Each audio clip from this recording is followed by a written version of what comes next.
কিন্তু আপনাদের কারণে আইন শৃঙ্খলা বিঘ্নিত হয়েছে। আপনারা খামোশ হন। আমাদের আমির সাহেবের তরফ থেকে খামোশ হয়ে বিশৃঙ্খলা না করে শান্তিপ্রিয়ভাবে এই আন্দোলন করার কথা বলা।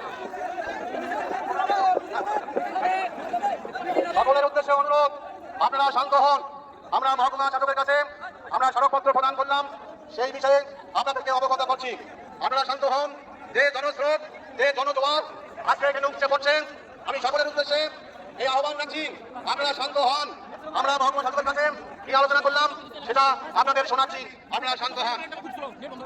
বন্ধুগণ, আমরা মহকুমা শাসকের কাছে এই কালা কানুন ওয়াকফ আইন প্রত্যাহারের জন্য স্মারকপত্র প্রদান করলাম। তিনি আমাদের আশ্বস্ত করলেন যে আমরা যথাস্থানে আপনাদের দাবিকে আমরা পৌঁছে দেব। আমরা এই বার্তা দিয়েছি, যদি এই ওয়াকফ আইন প্রত্যাহার না হয় তাহলে পরবর্তীতে আমরা বৃহত্তর আন্দোলন সংগঠন করতে বাধ্য হব। বন্ধুগণ শোনেন, একটা খুবই বিশেষ ঘোষণা। আগামী 14 এপ্রিল সোমবার কোচবিহার রাজমেলার মাঠে বেলা 11টার সময় জমায়েত আছে। সেখানে মুসলিম পার্সোনাল ল বোর্ডের প্রতিনিধি তিনারা কিন্তু আসবেন। কাজে আজকে যেরকম ভাবে আপনারা স্বতঃস্ফূর্তভাবে এই কালা কানুন প্রত্যাহারের জন্য আপনারা সমবেত হয়েছেন, অনুরূপ ভাবে আগামী সোমবার 14 এপ্রিল কুচবিহার রাজমেলার মাঠে আপনারা সমবেত হয়ে আপনারা একটা ঐতিহাসিক সমাবেশ সংগঠিত করবেন, এই আহ্বান রাখছি। এবং আগামী 26 এপ্রিল ব্রিগেডে যে জমায়েত আছে সেই জমায়েতও আমাদেরকে সামিল হতে হবে। আপনারা আপনাদের কর্মসূচির মধ্যে জানতে পারলেন, আগামী 14 তারিখ সোমবার কুচবিহার রাজমেলার মাঠে বেলা 11টায় জমায়েত এবং আগামী 26 এপ্রিল ব্রিগেডের মাঠে, কলকাতা ব্রিগেডের মাঠে মহাসমাবেশ এবং মিছিল হবে। সেখানে সকলের সহযোগিতায় আমরা আমাদের লক্ষ্যে আমরা পৌঁছতে পারবো, এই প্রত্যাশা ব্যক্ত করে আজকের আমরা এই বিশাল সমাবেশ আমরা এখানে সমাপ্তি ঘোষণা করছি।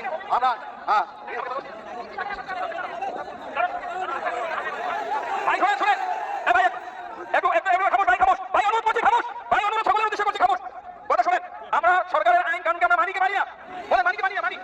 কথা হলো, আমরা শৃঙ্খলা হিসাবে এখানে যে আমার নির্দেশনা দিয়েছে যে মিছিলের আমাদের পারমিশন দেয় নাই, আমরা তাই মানলাম, আমরা মিছিল করবো না ইনশাআল্লাহ। তবে একটা কথা, আমাদের আবেদন একটাই থাকলো, যদি আমাদের এই কালা কানুন যদি বাতিল না করা হয় তাহলে বৃহত্তম ইনশাআল্লাহ আন্দোলন পুরো ভারত জুড়ে ইনশাআল্লাহ করবো। এখন আমাদের এখানে আলোচনা শেষ, কেউ চিল্লাহাল্লা করবে না, সুন্দরভাবে চলে বাড়ি চলে যাবেন, কেউ চিল্লাহাল্লা করবে না। এখানে আজকে মিটিং আমরা শেষ করে দিলাম, চলে না। আসসালামু আলাইকুম ওয়া রাহমাতুল্লাহি ওয়া বারাকাতুহু। আজকে মিটিং এখানে শেষ। ভাই চলে যান ভাই, এখন শৃঙ্খলভাবে এসেছি, আমরা শৃঙ্খলভাবে ভাই চলে যাই।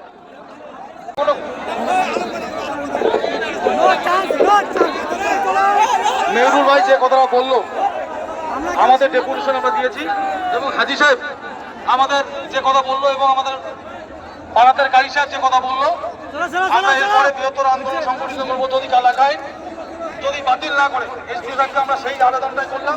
ইনশাআল্লাহ কালা আইন আমরা বাতিল করেই ছাড়বো। আজকের দিনানো সংগতি ময়দানে আমরা তার একটা নমুনা দেখালাম এবং তোমার মাধ্যমে আজকে আমরা ভাই দোয়া হবে ভাই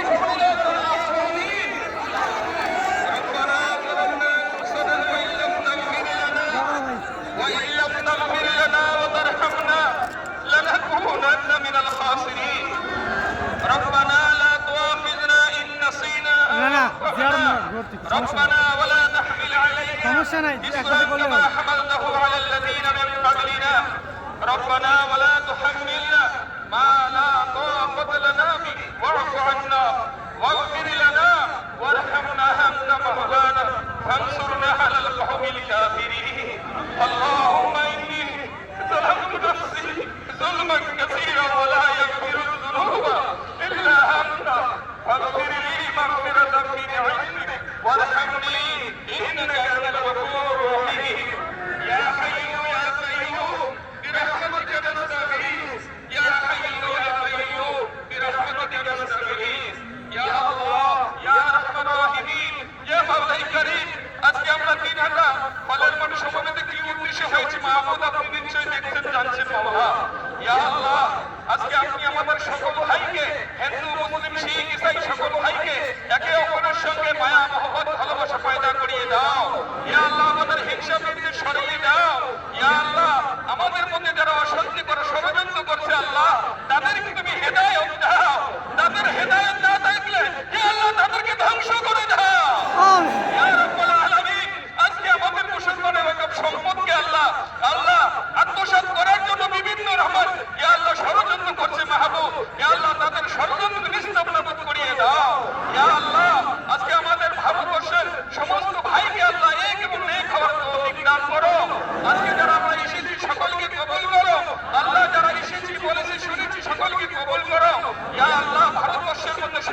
ইয়া আল্লাহ